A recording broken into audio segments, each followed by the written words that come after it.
See,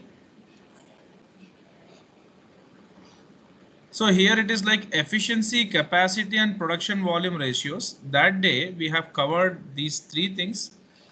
Efficiency ratio is what is efficiency ratio, what is expected to make an output, and what is the actual time taken. Let's say expected hours to make an output is 10 hours and the time taken by you is 5 hours. Definitely you have saved like half of the time. So you are more you are how much efficient? You are 200% efficient. Correct or wrong, Hamsika? Yes or no? Correct, sir. Yeah, so actual hours you have worked is 5 and hours budgeted. That means what we gave to you like to work was around like 6 hours. So we can say you have worked like actual hours taken by you is 5 and the budgeted or the planned hours, that means that work should happen in 6 hours. So your capacity is also good. Okay, you can divide and see. And then production volume ratio is nothing but this by this. Okay, expected by budgeted. So we have seen these three ratios. I think you have gone across this also in the video, correct, Hamsika? Hello? Hello, yes, sir. Yeah, you have gone to the video, if I'm not wrong, correct? Sir, no, sir, I haven't yet. Okay, so production volume ratio is nothing but efficiency into capacity. Okay, so what will happen here? The two common things would be cancelled: actual hours worked and actual hours taken. Only these two would be left over. So if like I say you are 200% efficient and your capacity is 90, like you know, like whatever we have estimated and whatever you have taken has been very good or exceptional. Okay, that means 5 by 6 is how much? 83%. That means like we have estimated the work to be done in 6 hours and you have worked 5 hours in that. So you have done 83% of the job. Is it right or wrong? Hello? Right, sir. So if you multiply this two, you get the production volume ratio, correct? So please make a note of this. See, this is what like expected hours from someone who works on something, and actual time taken is 5. So it says that you are 200% efficient. Here we have estimated that you have to work for 6 hours to make something, and you have worked 5 hours out of it. So you have done the 80%, 83% job. If you multiply this to its production volume ratio, okay? So please write down these formulas and do these questions. I'm giving you the question to solve, okay? Here the question is, come on, do this. I'll be back in a second. Yeah. Okay.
Are you solving, Hamsika?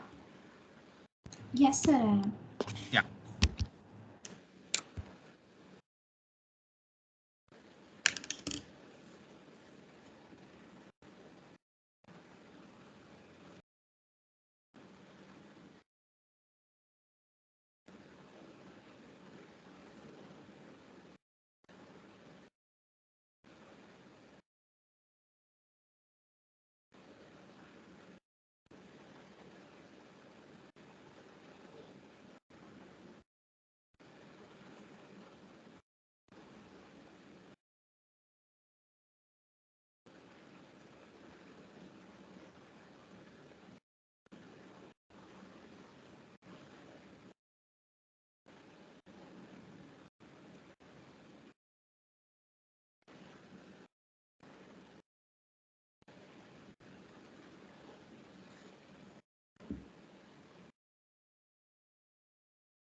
So have you got the answers?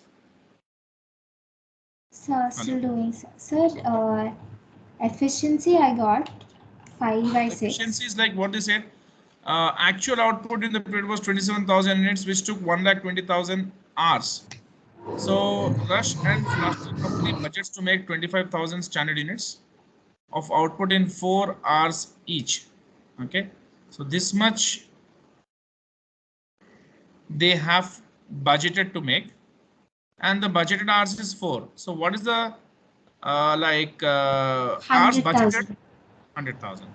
So your hours budgeted would be 100,000, correct? Now, Yes, sir. this is your budgeted hours, and okay, that also they have given, and this is the actual hours you are taking. Okay, actual hours taken by you is 1,20,000, and if I say expected hours to make the output, see, this is the standard you have estimated, but are you making this much or you are making this much? We're making 27,000. Of course, so 27,000 into 4, because this is standard, this is the actual output into standard input, that is 27, see 27,000 units you are making. So what you expected to make 1 unit in how many hours? Hello? So 120,000. No. See, you. Oh, 1 in 4 hours. So that is what your expectation was, correct? Expectation or estimation. Into 4. You made these many units and you expected to make something in 4 hours. So if you multiply that divided by your actual time you have taken, 90% is your efficiency ratio. Okay. Okay, sir. And then comes, that means 27,000 into 4. 27 fours are how much? 108. That means only 90% you are efficient. Okay. Correct, na? Now. Yes, sir. And here 120%. So if you multiply both, you'll get the production volume ratio. Okay. We'll move forward. Sir, could you show the solution Next one question. for efficiency ratio? You can multiply those two, no? Those two you can multiply. Just a second.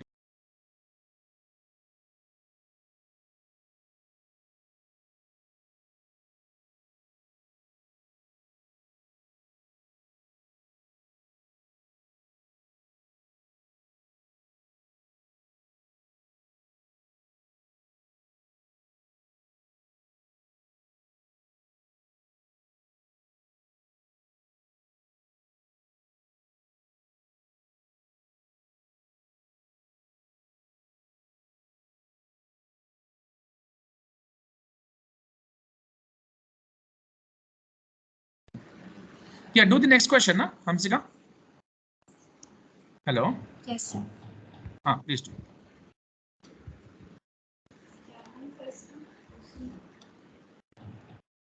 Sir, I was asking, so the previous one answers, could you show once? Efficiency from there. Yeah.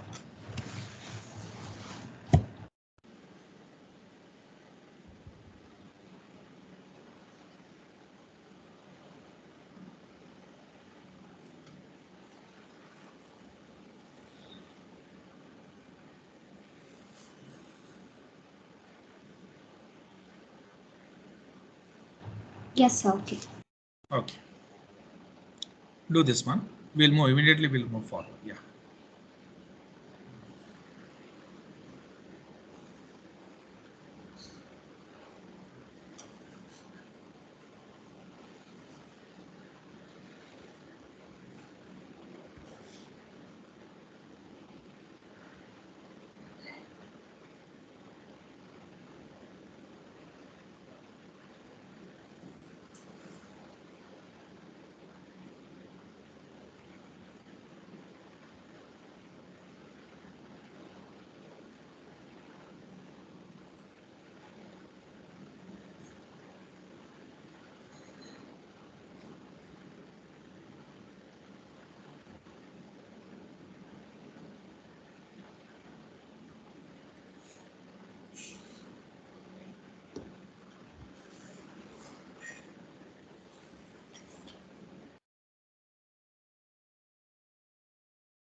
Yeah, have you finished, Hamsika? Sir, almost, sir. 1 second, sir. Yeah. Almost done. Fast, Hamsika. Very simple questions.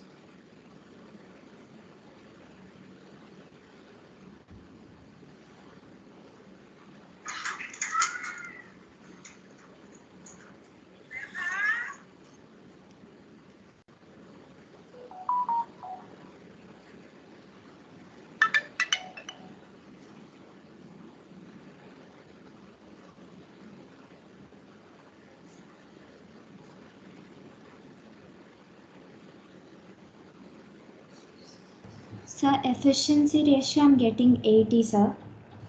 80. Okay. You just tell me all the three ratios. We'll check the answer. Okay, sir. So, first efficiency Because ratio. I haven't done that. I like immediately we can check the answers, or else I will do it and give it to you. If your answers are matching, well and good. Yeah, that's great. Then what about capacity ratio? You got this one? Capacity, yes, sir. That only I got. Yeah, very good. And multiply this, you'll get the answer. Okay, great, very good. Let's Okay. go for the next topic. Yeah. No need to do even that's a simple question. You yourself have done that. Great. Good.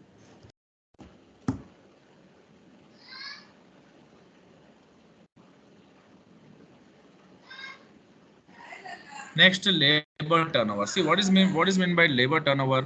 Many of the laborers they leave the organization. Okay, like that is not a good sign for the company if the experienced labor who were already working in the organization leave the organization.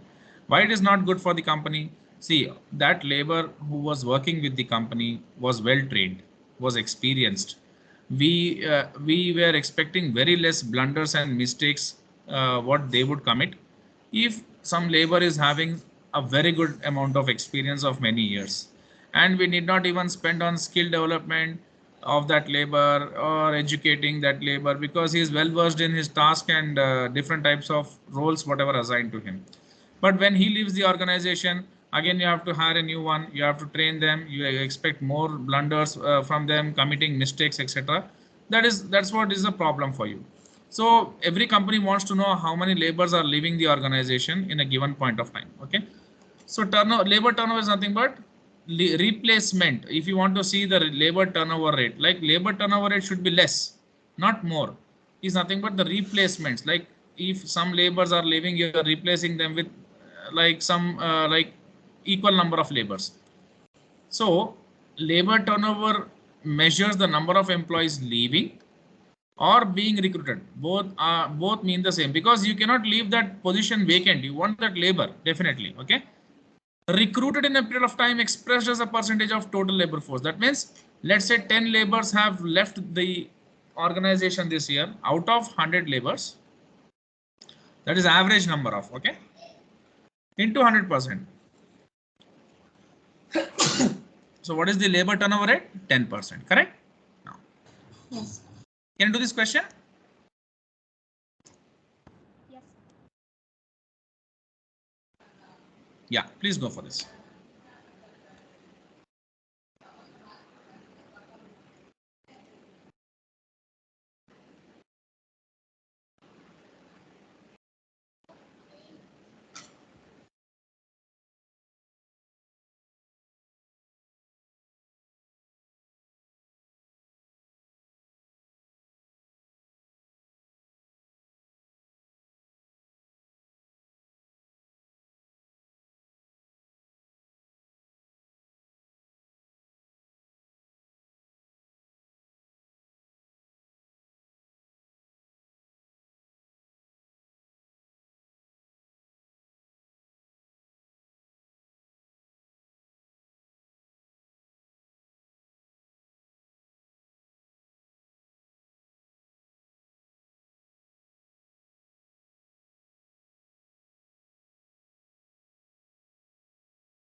Sir, 33.33. Yeah, so that is 33%. Okay. So like what is the, how did you do this? Any clue? Sir, 500, sir, by So like 1,500. voluntary redundancy was taken by 1500 staff at the end of June. See, revolving doors company had a staff of 2000 in the beginning of the year, and owing to a series of redundancies caused by recession, 1000 of, at the end of the year. So 1000 people have already left, it seems, correct? Yes, sir. So voluntary redundancy was taken by 1500 staff at the end of June, 500 more than the company had anticipated, and these excess redundancies were immediately replaced by new joiners. So like how many like replacements have happened? Sir, 500, because they were already anticipated. So 500 divided by how many people? 1,500. Sorry, 1,500, sir. why? Sir, because they said average number of employees in the period. So like voluntary redundancy was taken by 1500 staff at the end of the June, 500 more than anticipated, and these excess redundancies were immediately replaced by new joiners. Okay, so now the employees are 1500. Okay, and 500 is the replacement what we have done. Actually, if did you understand the question properly? Yes, sir. If you can explain me the question properly.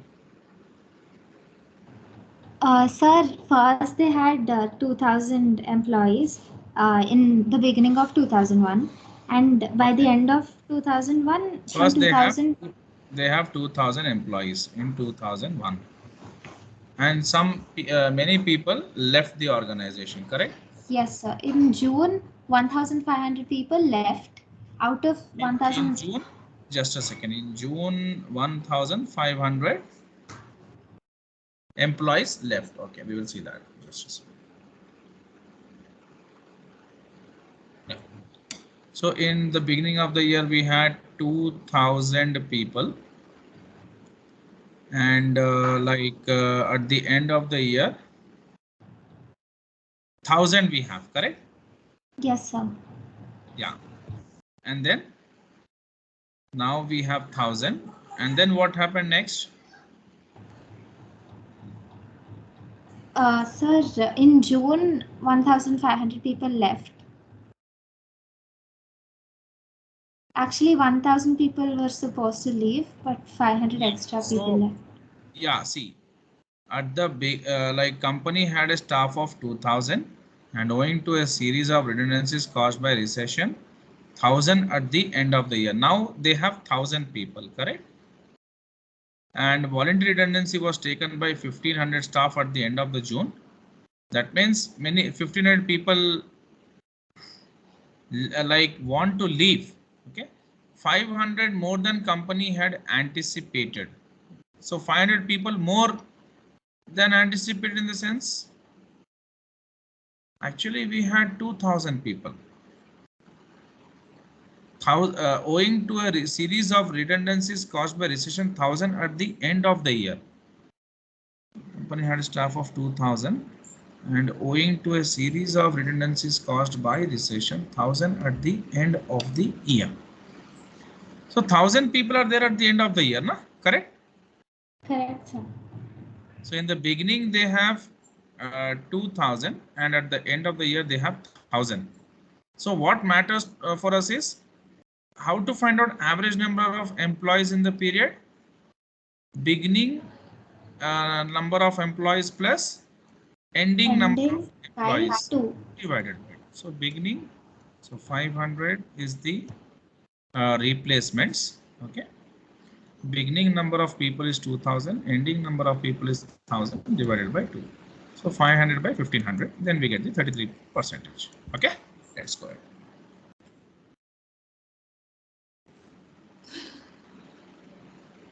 Just do this question. Okay, sir.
Finish, Hamsika?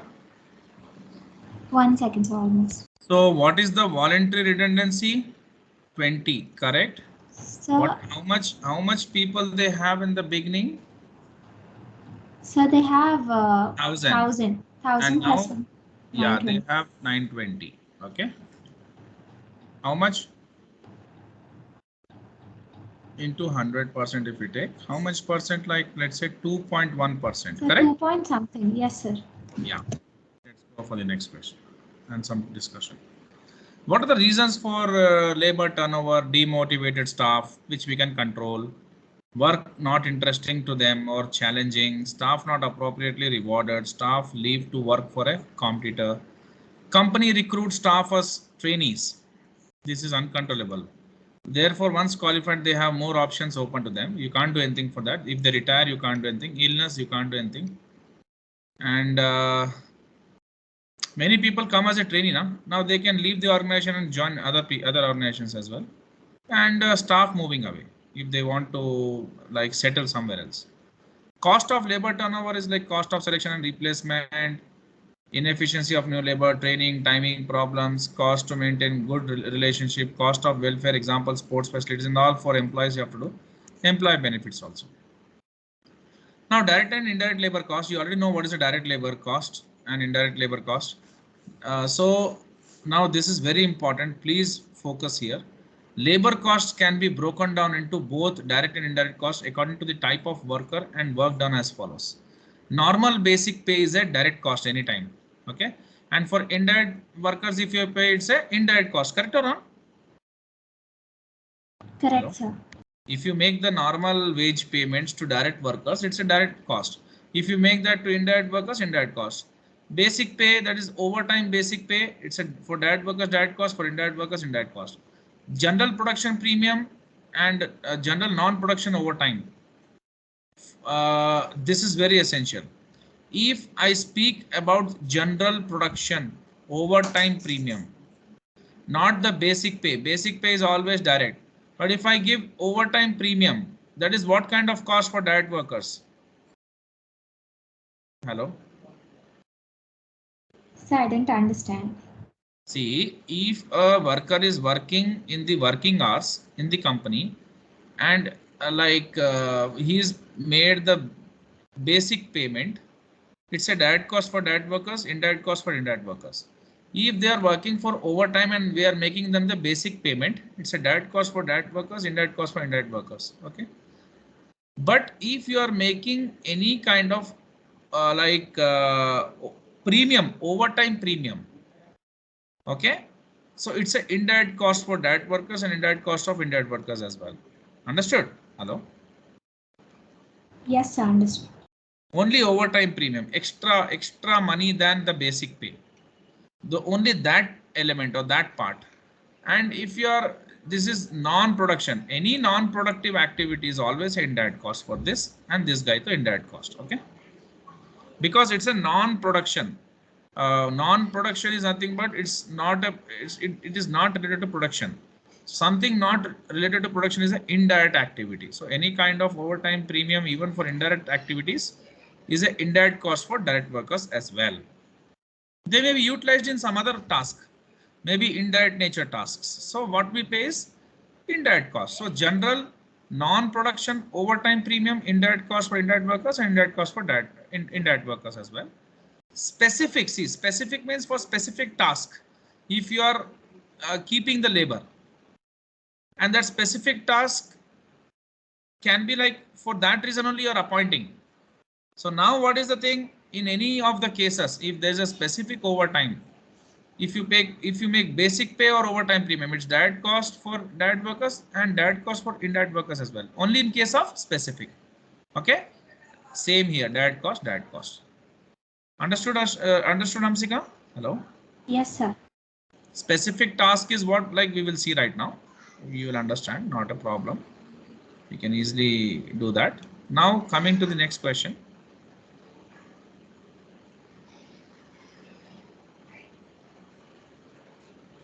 Let's see the statement what they've given. When we talk about production pay, we mean the cost of workforce used to make a business product or provide a service. General production means the everyday work or normal production. Non-production means the cost of workforce who do not work directly on the product or service, like administrative staff. When we talk about general overtime, we mean overtime work to produce normal production. Okay, what are we saying? When we speak about general overtime, we mean overtime worked to produce normal production, and specific is only for specific. Okay, so specific is always direct. Now, Okay. yeah, because here the points are very clear. Like general production means every day in routine how much we produce, or normally how much we are producing, that is general production. Understood, na? Non-production is they are not working on some productive activity like administration. Yes, sir. Yeah, that's what. And general overtime is nothing but every day whatever the normal production is happening, on that if some overtime work we are like assigning to some labor, it's a for the normal production only overtime they are taking. Okay, that's what. Yes, sir. That means if task is not done, they have to work for more time, no? So that's what it is. So general production is normal production on daily basis, what happens. Now direct and indirect labor. The direct labor employees wage in 5 weeks consists of the following. Basic pay. This is the question given to you. They are asking you what are the which costs are direct costs and which are indirect costs. Now I am giving the time to you, and you should tell me what I shall take. Okay. Okay, sir. Yeah.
Sir, the first one, sir. The first is direct. The Basic second pay one. for normal, basic pay for normal hours work. This is direct cost. Okay. One is direct cost, and basic pay at the basic rate for overtime. So you know, like basic pay if made like for overtime also, it's a direct cost. So 1 and 2 are direct cost. Okay. And 3, yes, sir. 3 is Yeah, indirect. the overtime premium, if you are working, so it's a indirect cost. Sir, if they pay overtime premium, then it will be indirect. If they pay basic at It's basic rate, direct. it will It's be direct. direct. Yeah. Okay. But you should see the worker, kind of worker also. Okay. It is a direct labor. Yeah.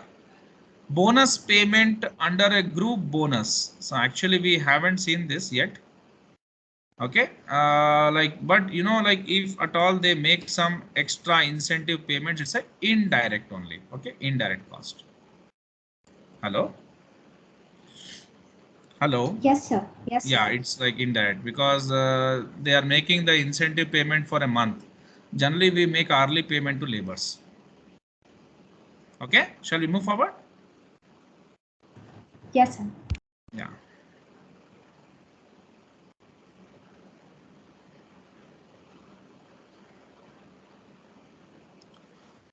This is homework, huh? Activity, Hamsika. Okay. So you have to again go to the table and do this 6th question.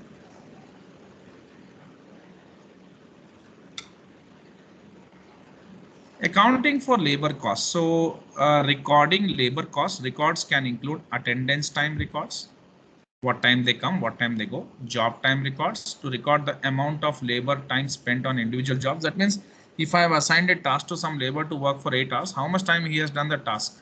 That is job time records. How much time, see, the amount of labor time spent on individual jobs. That means how much time is taking for doing one particular job.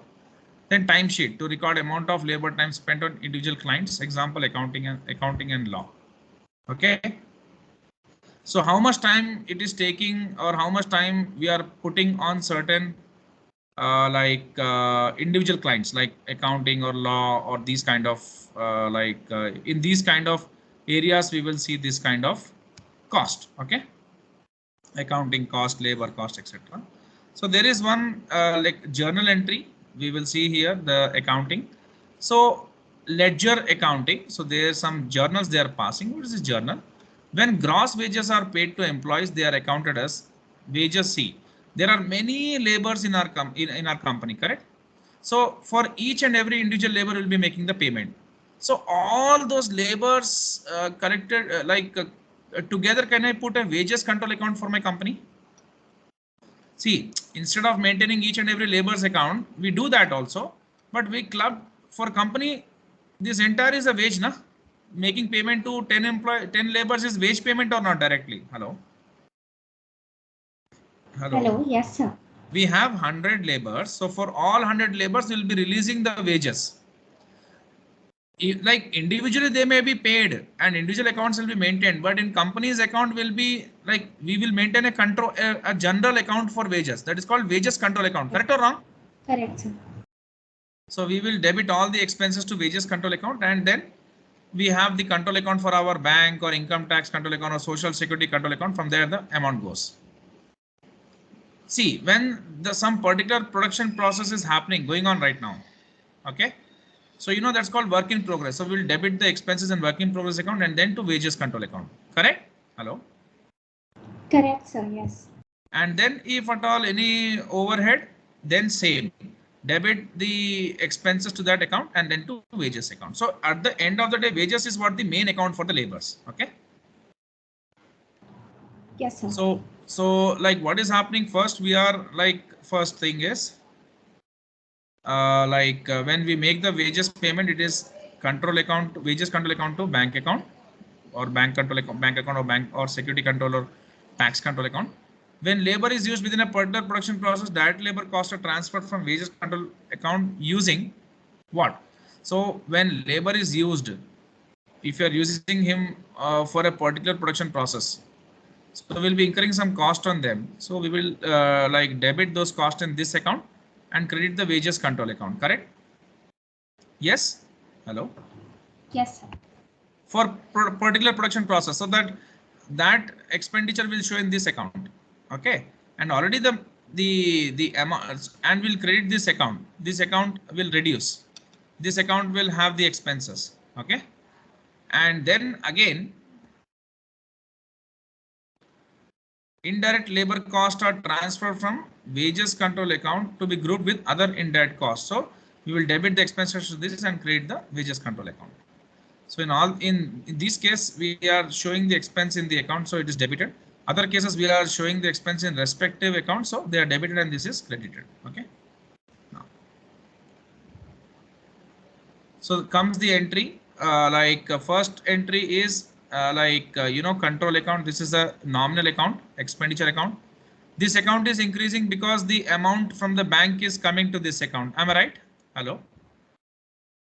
Increase in expense is debit or not? Yes. So this increase in expense is debit. So debit. And again, these amounts like are going from this account. So decrease in expense is credit. Yes.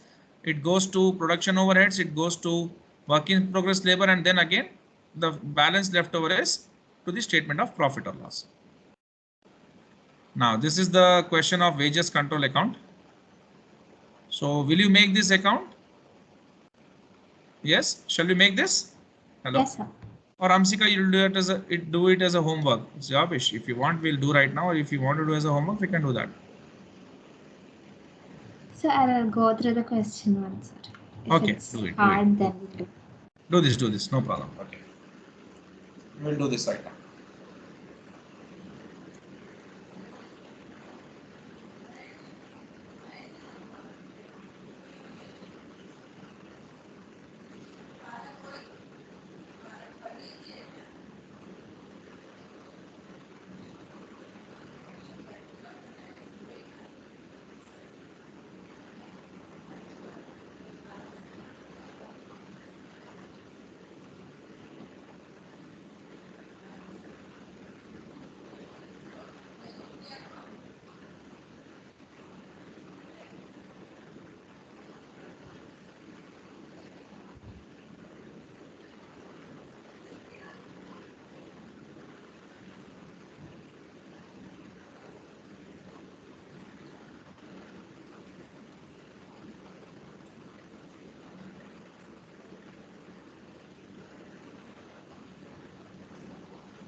Okay, so shall we see the following details are extracted from a company from a weekly payroll for 750 employees and a factory analysis of gross pay. So this is like direct workers, indirect workers and total. So we will make a wages control account. Okay. So what are they asking you to make? I think I know they're asking you the same thing, prepare the wages control account. So what comes under wages control account? First the wages which will be paid from the bank, correct? Yes, So sir. yeah, so total ordinary time, basic overtime premium. Okay. Net wages paid to employees is given here. Okay. It's total. So we will take that. This is what the net wages is paid, correct? This is what we have taken. And then we will see what like, work in progress. We will debit that account and credit the wages control account. And again, we will like put the expenses in the overhead account and credit the wages control account. So these are all credited. See, 44,700. What is that?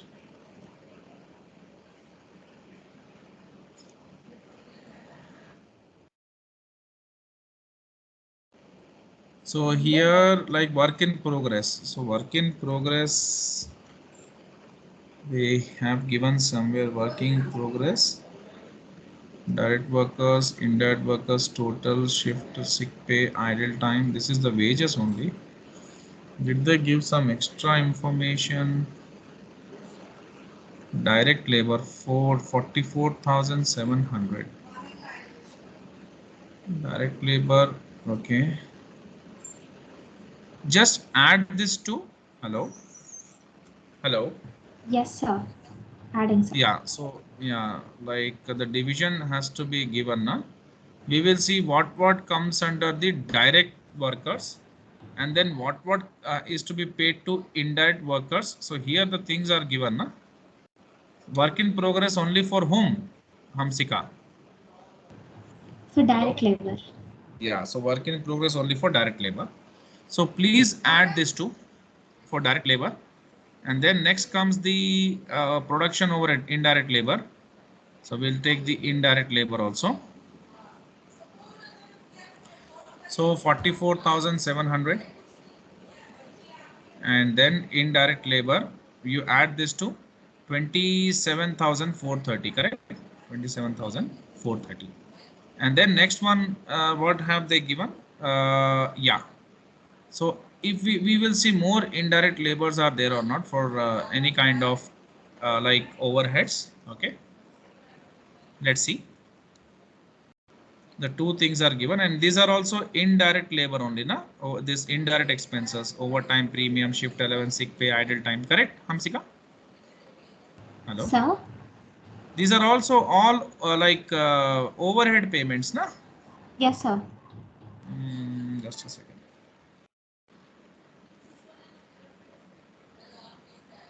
Premium, shift allowance, sick pay, idle time is total given 3,200. Just a second.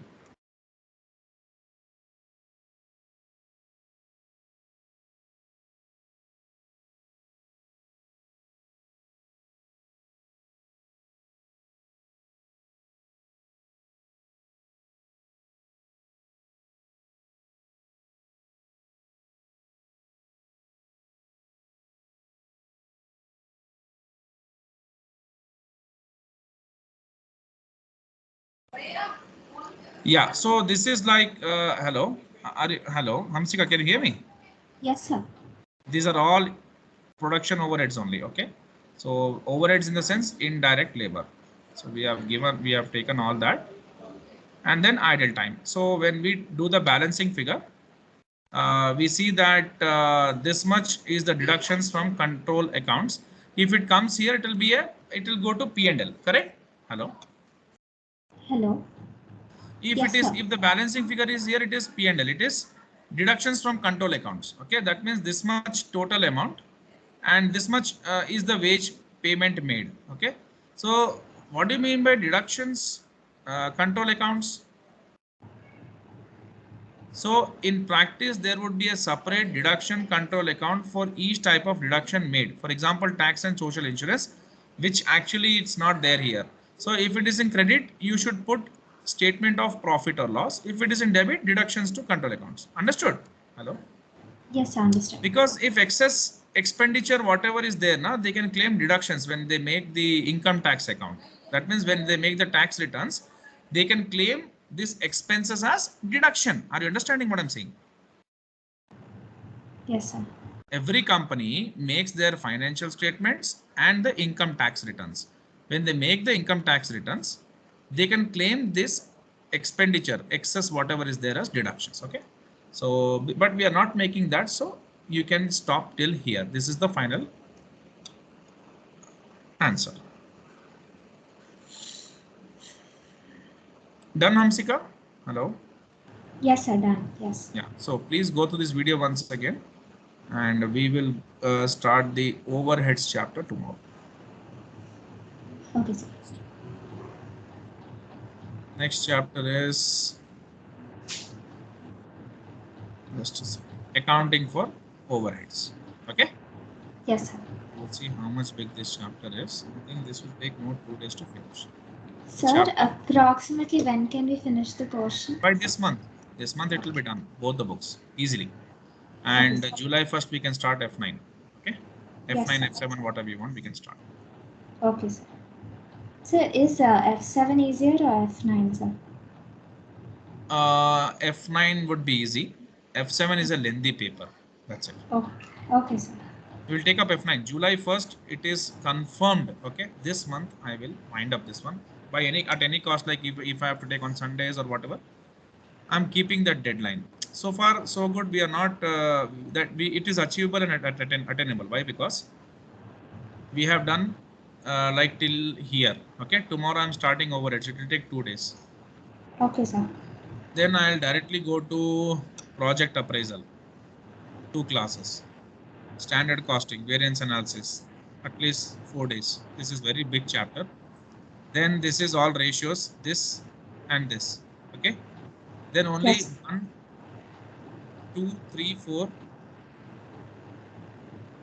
5 topics will be left over. Okay. That during the ending days we can easily wind up because these are all like for budget. It is like related to budgeting. And in there we have already finished 15 to 16 topics in F3. Okay, PRS, Yes. like prepaid accruals and prepayments, and consolidation is left over. So 5-6 topics there. So we will try to wind up that also soon. Okay, first my target is to finish like 6 to 7 chapters in this, then the conclusion part. Okay. Okay, sir. Okay, so for you, the task is, Amsika, first 5 chapters, I'm going to take a test tomorrow. I'm going to give the paper by 1 p.m. By 2 p.m. I'm going to send the questions for this. Okay, so tomorrow's test. Okay. Same thing, I'll inform to Hoor also. So prepare first 5 chapters. Okay. Fine, sir. Okay, Amsika. Thank you. Yes, sir. Thank you, sir. Bye. Bye.